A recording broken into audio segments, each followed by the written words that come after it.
Welcome back to the Essentially You podcast.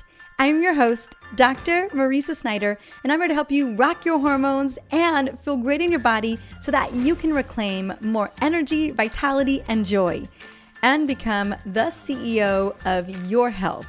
Let's jump on in. Hands down, one of the biggest, most overlooked areas of women's health is the transition from our fertile years to menopause, also known as perimenopause.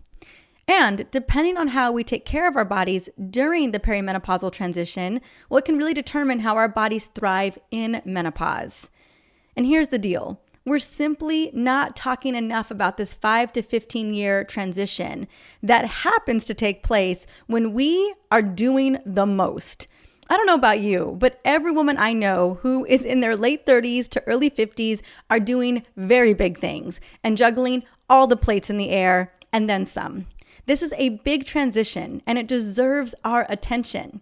See, for many women, at least a lot of the patients that I work with, when they are in perimenopause, especially the last 3 to 5 years leading to menopause, this can be the most challenging because symptoms like unexplained weight gain, extreme fatigue, sleepless nights, hot flashes, those night sweats that contribute to the sleepless nights, migraines, anxiety, unexplained mood swings, brain fog, heavy bleeding, it can all hit you all at once.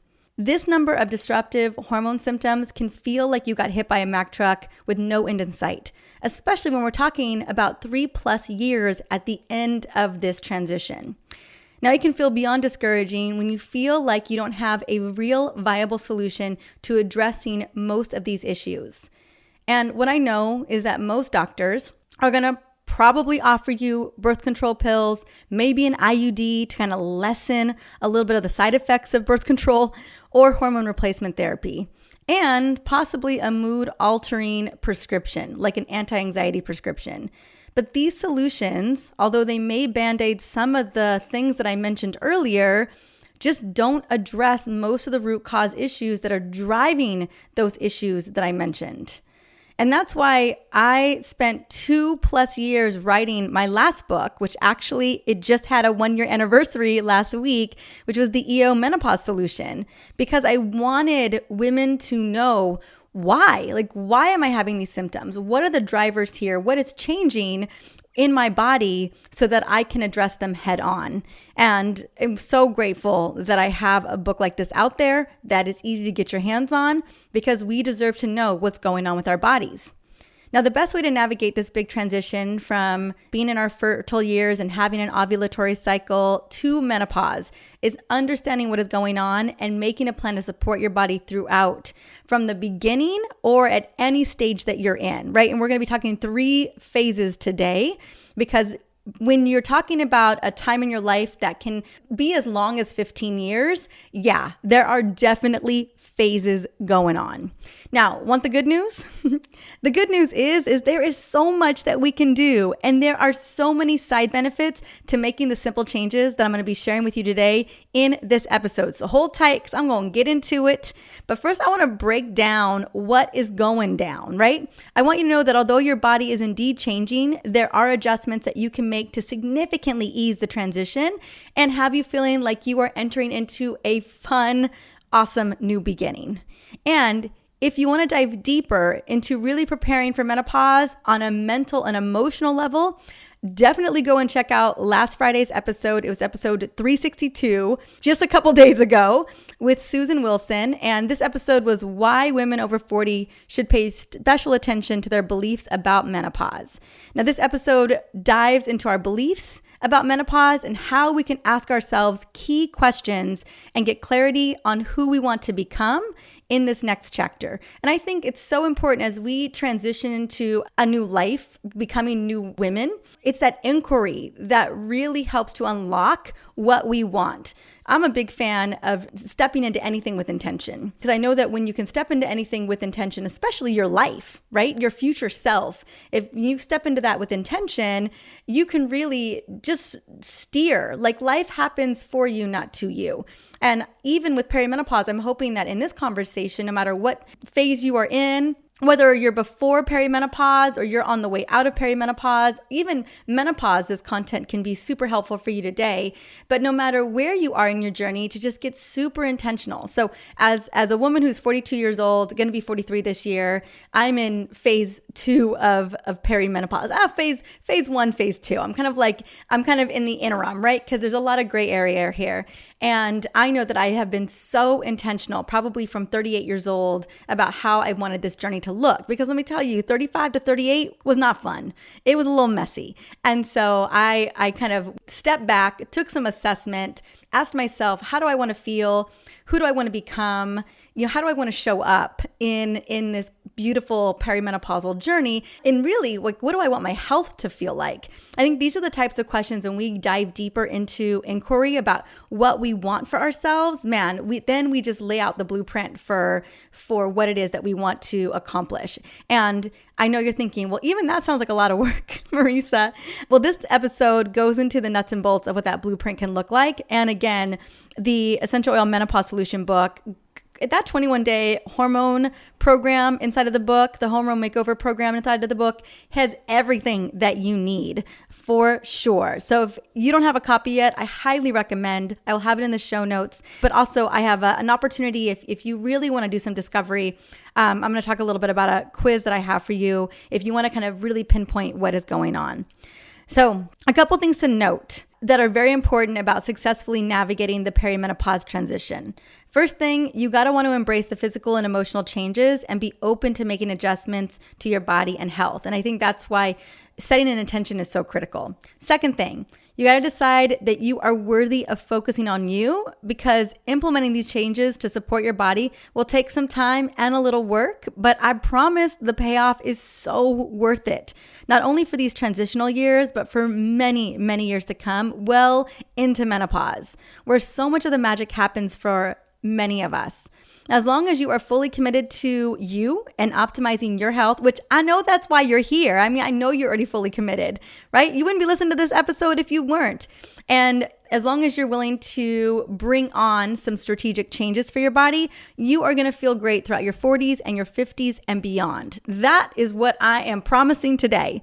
And I just want to say that this is a message that I need to hear too, right? I'm always needing to hear this message, because as I approach 43 this year, I know how critical it is to continue to be consistent with my daily habits. They are what have got me through some really tough times over the years, and they are what's going to continue to help me thrive for many, many years to come. And when I check into my why of why it matters, not only for myself and for you, but also for my son Kingston, who is just 16 months old, as you know, and he has got a lot to do. He's got a lot to do, and I'm definitely going to want to keep up with him. So as I prepare to go into this in-depth episode, I want you to know that I have a little to-do list, for myself in terms of my self-care. That's walking every day. That's eating a lot of hormone-loving foods every single day. That's taking my supplements every day. That's having a solid sleep routine, some meditation, right? Using my oils. I am as consistent as I possibly can so that I feel good. And that is what I want for you as well. If you feel a little uncomfortable when I say you got to commit to you, I know how hard that can feel sometimes when you have the weight of your family and everything on your shoulders, but we are committing together. And so with that commitment, let's dive into the stages of perimenopause so that you know what's going on, so that you can make a plan to navigate each phase with ease and grace. And if you've already been through these phases, or you know someone who is about to go through these phases, shout out this episode to them, episode 363, right? Because again, so little is talked about this. And I know all kinds of women who need this information, right? Friends and family and moms in my life. So if there's someone you can think of right now, colleague or one of your besties or a family member, just send it on over to them via text message. Okay, so before I go into the phases and offer recommendations, I also want you to feel like you know what is going on with your body and have a deeper understanding of which hormones could be imbalanced. So I have a hormone quiz that I've created that looks at the biggest hormone players. This quiz is short, takes like 2 minutes, and at the end, you're going to receive a hormone report card. Now, if you're between 35 and 50, this 2-minute quiz will give you a lot of insight, and I'm going to have the link in the show notes, 363, or you can go to drmarisa.com drmarisasnyder.com/report card and just go straight. And if you want to pause this episode real quick and go fill out the report card or the quiz, by all means, go do it. drmarisa.com/report card. So now that you've got access to the quiz, let's talk about what is going down and happening to your hormones during perimenopause, because a lot is shifting, just normally shifting with this transitional period. It's meant to. That's the point of it, is that we're transitioning from a consistent cycle to no more cycle, right? We are winding down those ovaries. So it's important to kind of know what you're going to be preparing for. So perimenopause can technically start as early as 35 years old, and it could potentially even start a little earlier for some women, but that seems to be when things start to shift with the majority of women I talk to. And it can even happen later. It could be 37, it could be 38, it could be 39, but I want to make sure that we're playing in the window of when it could happen. So we're going to say 35. And it could even start 10 plus years before menopause, basically, is what I normally see. And it's very different for every woman. And what many doctors have been noticing is that symptoms of perimenopause and menopause are coming on earlier. Now, as an important side note, menopause is occurring a bit earlier too, as I mentioned. Today, most women experience menopause between age 40 and 58, and the average age of menopause is around 51, like the start of menopause, according to the North American Menopause Society. So just to give you a sense, like I'm clearly in phase 1, 2 of perimenopause at 42, about to be 43. Some women I know have already been through menopause at this age. Others, they're well past 55 and still haven't gotten there. So again, I just want to paint the picture for what it looks like. Now, perimenopause is defined as the slow transitional decline of your ovaries as a big player in your endocrine system. Accompanying that is the slow decline of fertility that speeds up in our mid-40s. It could happen in our early 40s, but let's say mid-40s is really where we start to see a sharp decline in fertility for many women. Now, in the first phase of perimenopause, which can be difficult to identify for a couple of reasons. One, most of us don't associate perimenopause with our mid to late 30s. And number two is the changes can be subtle. Symptoms can range from experiencing more intense PMS symptoms, like more bloating, maybe headaches before your period, some mood swings and changes. Maybe you start to notice that workouts feel harder, especially later in the day. Like all of a sudden that HIIT training workout that you would do for 55 minutes, man, after you're done with it, you just don't have anything in the tank, right? Especially if you wait until the afternoon when cortisol begins to shift. You're experiencing more stress. You just feel more stressed, more overwhelmed, more wound up. Weight isn't coming off as easily as it was in your early 30s and 20s. You're feeling tired in the afternoon, maybe in the evening. You're noticing more snacking going down. Again, nothing super, super crazy, but you start to notice changes and symptoms that weren't there before. Like it's almost as though your resilience isn't what it was, right? That's what we start to see shift. Now, when it comes to hormones in phase 1, progesterone begins to precipitously drop, and testosterone has been dropping since your mid-20s. A lot of women don't know that, but I have a whole episode on testosterone where I go into this in more detail. Now, estrogen is typically still at normal levels. She is not tripping. Let me tell you, she is doing her thing. And that's why we start to see symptoms of estrogen dominance in women in their mid to late 30s and their 40s, because as progesterone is dropping, estrogen's like, I'm good. And when estrogen is unopposed or checked by progesterone, we start to see those symptoms of estrogen dominance. And you may see, depending on your lifestyle, that cortisol is a bit deregulated as well, contributing to feeling more stressed, more foggy, more tired, more wired and anxious. You got those cravings potentially. Those are oftentimes related to cortisol. Now, as you may know, progesterone has some serious superpowers. This hormone is a natural chill pill and can support deep, restful sleep. Progesterone helps to stabilize cortisol and increases our stress resilience. This is so important. So having less of it doesn't do us any favors in phase 1 because lower levels make it harder to soothe ourselves and it can feel really challenging to relax. Basically, we feel more on edge. Now, I started to experience low levels of progesterone in my early 30s, not even in my mid 30s, but my early 30s. And man, it was no fun because my body was counting on having normal levels. I had no chill and I always felt on edge in my early 30s. See, progesterone was a hormone that I took for granted in my 30s. And let me tell you, I do not anymore in my 40s. Now, I've had the honor of looking at hundreds of hormone lab results from women in their 30s and 40s, and something that I commonly see is that progesterone levels are almost always lower than expected. And it's no wonder. We are struggling with lots of perceived stress today, having pretty crazy overscheduled days and weeks. Toxins are overloading and assaulting our delicate endocrine system, and often we are not getting enough of the right nutrients to make sufficient amounts of progesterone in our bodies. A big part of phase 1 is to protect progesterone, testosterone, and cortisol levels at all costs, and I will be sharing with you how to do that in just a moment. So given the subtle or not so subtle hormone changes in our body during phase 1 and the lifestyle habits that we are doing on a daily basis, how we take care of our bodies and our endocrine system in phase 1 sets the stage for phase 2. Now, the important thing to note with phase 1 is that there's a lot of flexibility and fluidity of our bodies and our hormones. Basically, we have a lot of room to make improvements and to gear our bodies up for our mid-40s, 50s, and beyond. Now, I can speak from personal experience. I've shared my story a lot on this show. My early 30s and a couple of years in my mid to late 30s were a struggle. But at 38, I turned it all around. And I've been consistent in nourishing and loving my body ever since. I feel so much better at 42 than I did at age 30 and age 36. And that's the thing, our bodies are so resilient and they want to function as best as they can. And I've experienced this on more than one occasion in phase 1 of perimenopause.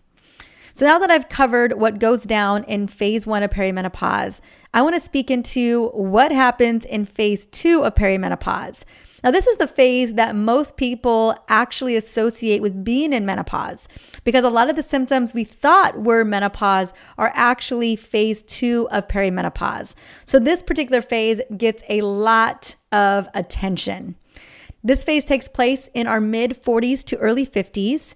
And as you know, this is the phase where some major shifts happen with our sex hormones. Progesterone and testosterone can be very low at this point. And we also can see signs of insulin resistance and wonky cortisol levels, whether it is high levels of cortisol or low levels of cortisol, or maybe the way that cortisol is functioning throughout the day is just off. These are the things that I see on labs over and over again. Now, when it comes to estrogen, we see estrogen fluctuating wildly as the ovaries begin to slack off and the brain is pushing the ovaries to work harder. Meanwhile, missed ovulation or lower egg quality means that less and less progesterone is being made to balance out this roller coaster of estrogen levels.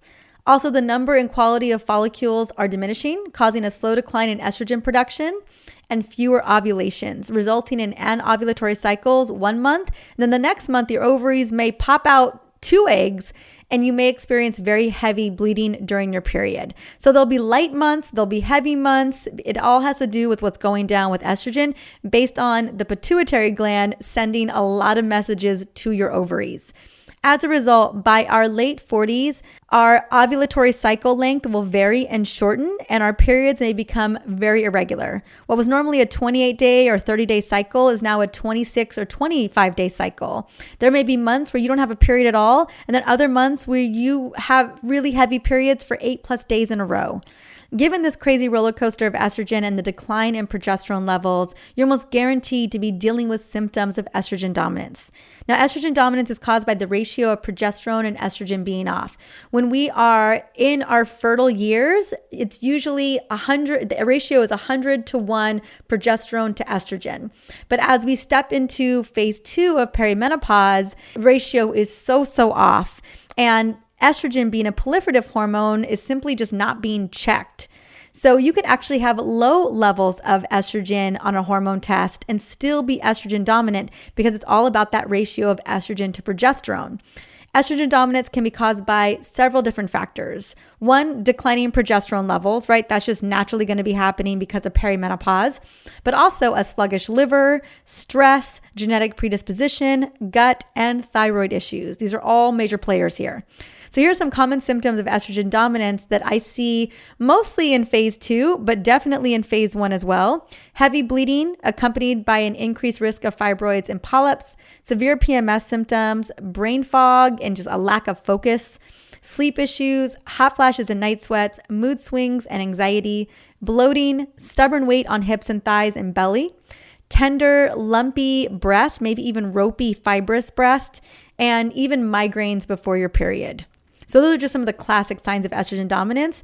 You could also even call it just low progesterone, right? It's basically one and the same. Once you identify the root cause of estrogen dominance, there are some simple steps that you can take to reduce some excess estrogen metabolites, right? Because the more that we can clean up and mop up these estrogen metabolites, the less and less of these symptoms we're going to be dealing with, even if you have that decline of these sex hormones. So a big part of that is feeding your gut and protecting your liver. It's really the name of the game, along with ensuring that your body has the right nutrients for these organs to function properly.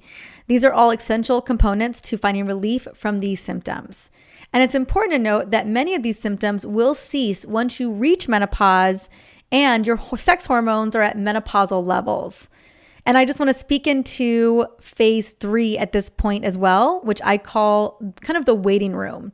This is at the very end of perimenopause, and most women are on the other side of the wild phase 2 roller coaster that is leading into menopause. Basically, they're right there at the door of menopause. So hormone-wise, progesterone, estrogen, and testosterone are at very low levels because your ovaries aren't really making them in significant doses at this point in time. Some women may have a little bit more testosterone than others, and some may have a little bit more estrogen than others. Overall, your periods are very few and far between. You may go 3 months without a period and then have one on your 4th month, or you will go 6 months or 7 months and then have a really light period. It can just be very inconsistent as you are kind of at the final ovarian wind down. And really what we're doing here is we're just waiting for that defined menopause moment where you have the absence of any menstrual bleeding for at least 1 year. That's why I call phase 3 the waiting period, because your periods are fewer and fewer, but you're waiting to hit that full 1 year. Now, the debate around when menopause happens is definitely happening more today. Some are saying it doesn't have to be a full consecutive year. It could be 6 months. Some say it should be longer than a full consecutive year. Honestly, like once you get to that year point, you're basically there. And it could take a couple of years to be in phase 3. And you may be experiencing some sleep issues, some hot flashes, weight resistance, anxiousness, depression, along with fatigue and brain fog. But the crazy hormone roller coaster has slowed down considerably.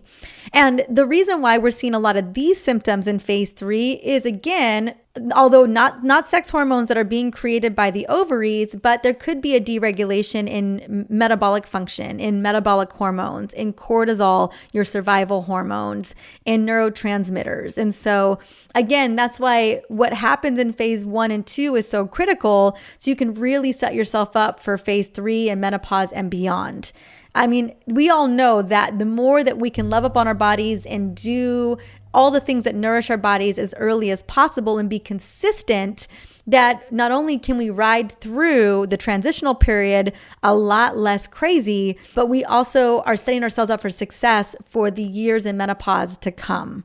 Now, of all the phases, I will say that phase 1 and phase 2 are the most important in terms of really setting up your body for success, because they are happening earlier, right? And the earlier you can get started on loving your body, the better.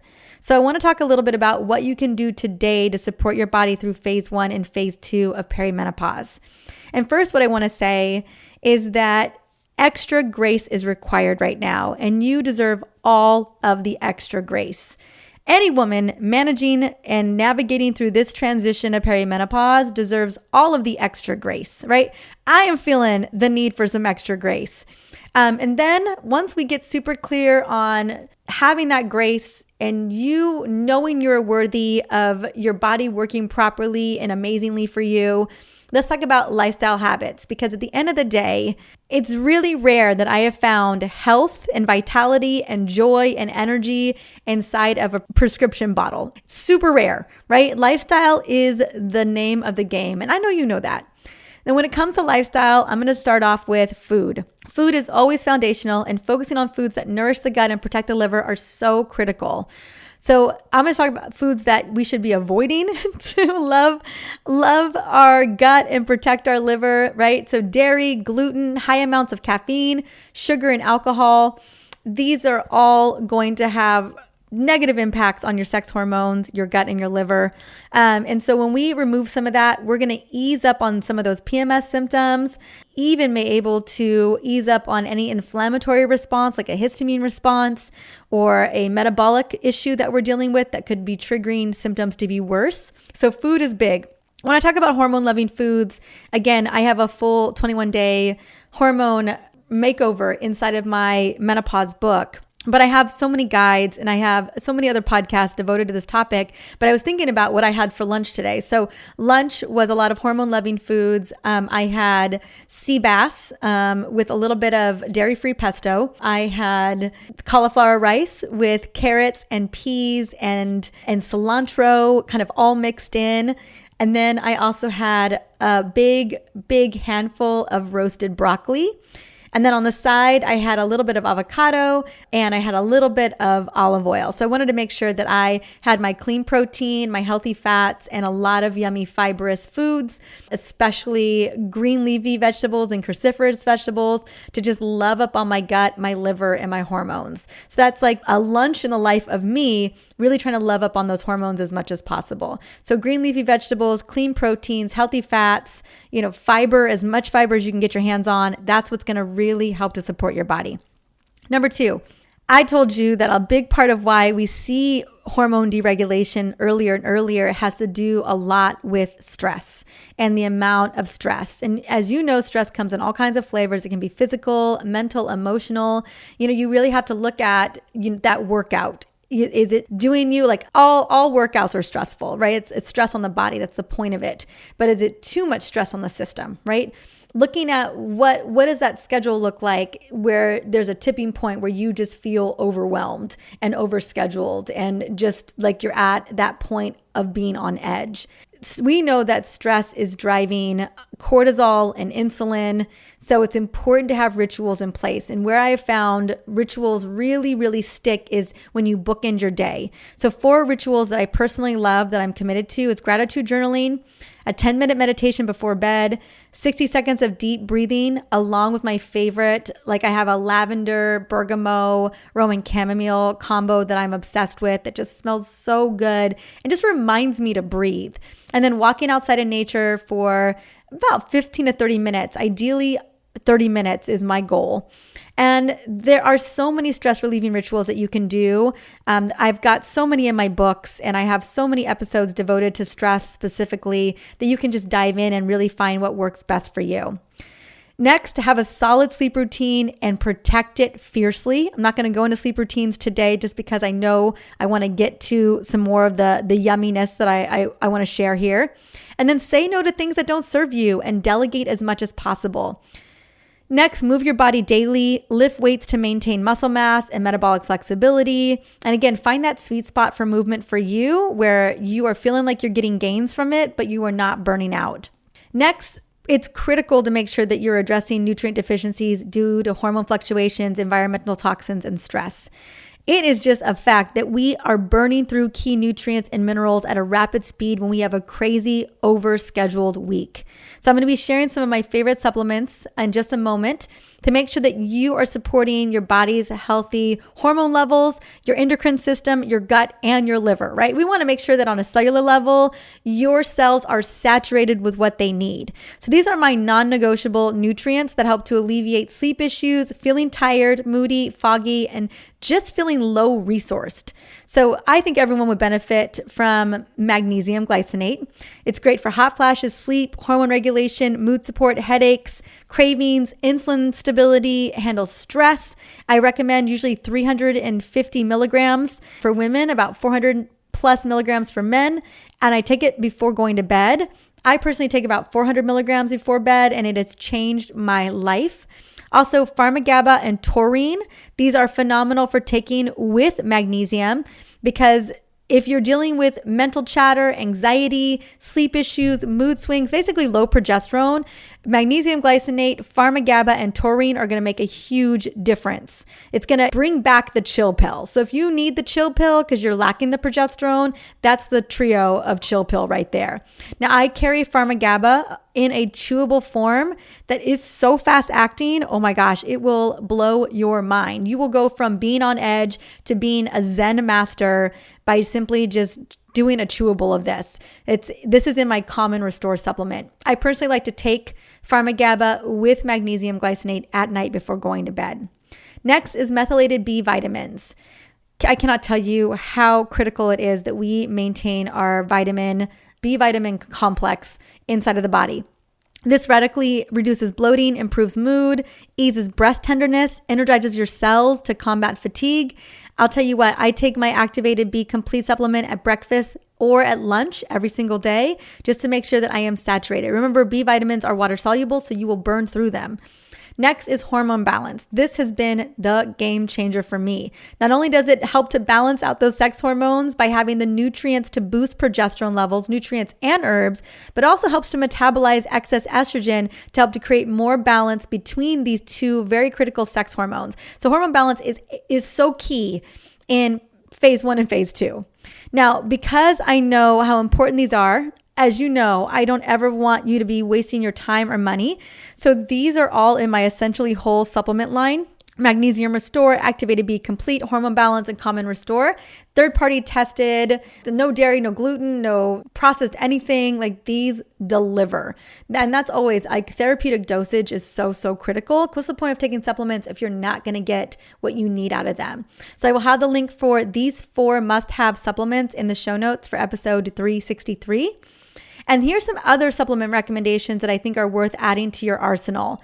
Iron. Iron is so important, especially if you're experiencing heavy bleeding in phase 2 of perimenopause or struggling with low thyroid. Get a good iron supplement. Next, chaseberry, which you can find in my hormone balance blend.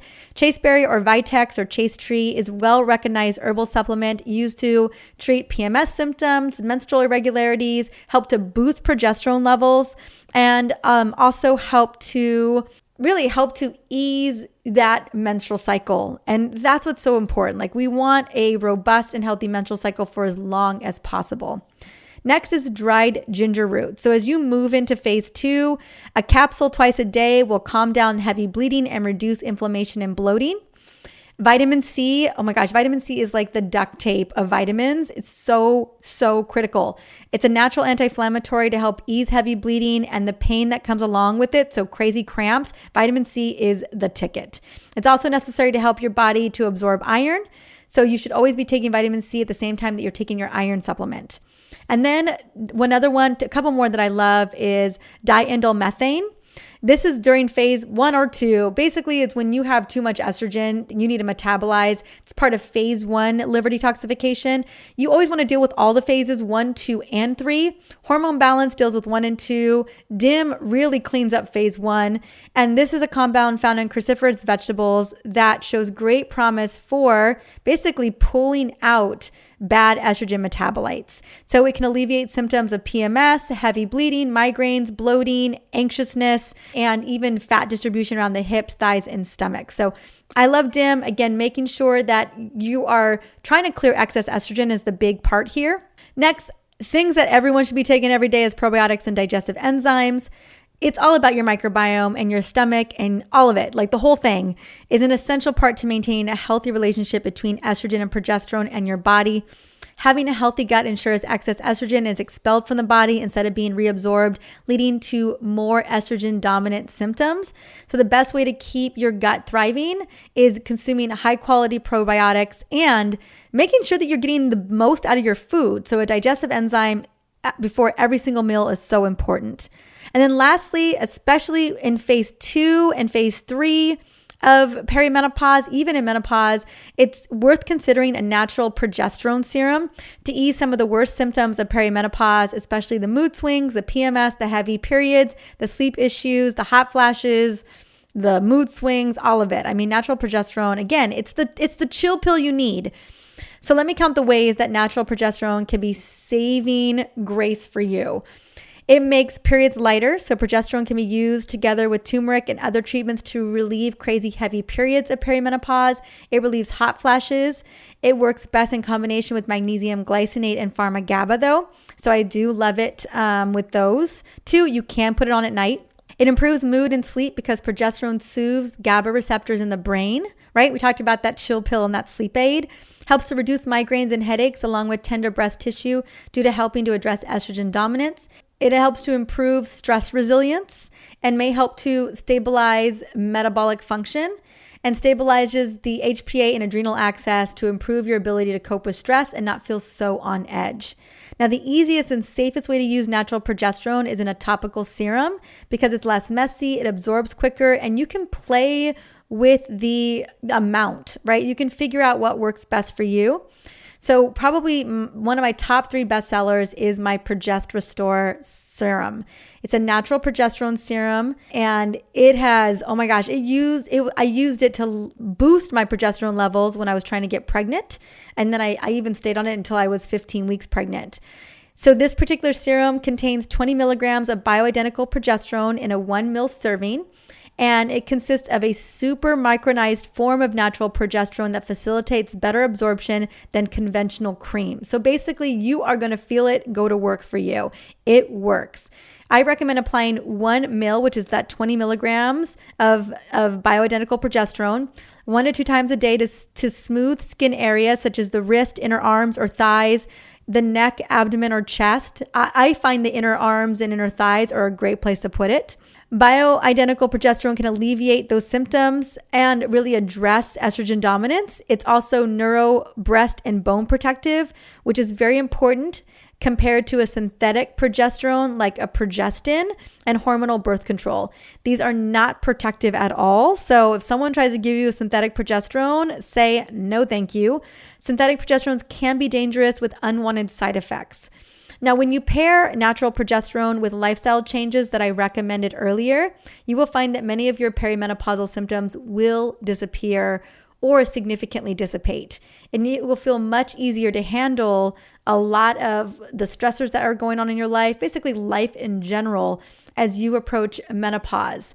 And what's so great is that this amount of progesterone can really set you up for success in menopause and beyond, which really, really matters here. Now, it's not just about navigating perimenopause in your 40s. It's really about living your best life all of the time and feeling great in your body and doing the things that you love. Basically, honestly, there's no point in the waiting. You might as well start now, right? What I've learned is that we do our best, we feel our best when we are feeling healthy and energized. So I absolutely know that when we can take control of our health and our healing journey and pull the right levers, right? The lifestyle levers, the ones that I mentioned earlier, that healing miracles can happen, right? And we've got all the tools. We've got the nutritional tools, we've got the sleep tools, the movement tools, the stress reducing tools, the nutrient tools. We've got all the tools. Like we can pull these levers. And I know that when I've pulled all of these levers, I feel great in the morning, right? I am able to show up for the people that matter to me in the morning. I am able to show up for my mission without compromise. So with all that said, I know how important it is to be able to identify, what is going on in this journey so that you can pivot and prepare for it. And if you really want to know what may be the driver or some of the root causes outside of just the natural progression of the way that our hormones shift in perimenopause, I do want to invite you to go and check out the hormone quiz in the show notes because it may give you a little bit more clarity on what is going on or what is causing hormonal imbalances in the body, especially during perimenopause and beyond. So I hope that this episode, as in depth as I hope I went in the 3 different phases of the perimenopause, along with solutions and nutrients, that it has given you somewhat of a framework for how to just navigate this over a decade of our life with so much ease and grace that you feel good knowing that you've got some tools at your beck and call. And if you really, really need a deeper dive, if you want it in written form, again, my book is not just, it's not a 30-minute podcast. My book is it's like 400 pages long. So if you want something more in depth, I definitely recommend grabbing the Essential Oils Menopause Solution book because it spans all of perimenopause, menopause, and the rest of your life. So menopause and beyond. So I want to say thank you so much for listening in to the Essentially You podcast today. This show, especially this episode, is about providing you tools to rock your hormones and feel amazing in your body. If there is someone that you thought of while you were listening to this episode today, take a screenshot, shoot them a text message, send them a link so that they can get what they need to create a life full of energy and abundance. That way, we also continue to spread the word about hormone literacy. Also, if you shared on social, #HormoneCEO. And until the next episode, have an amazing day.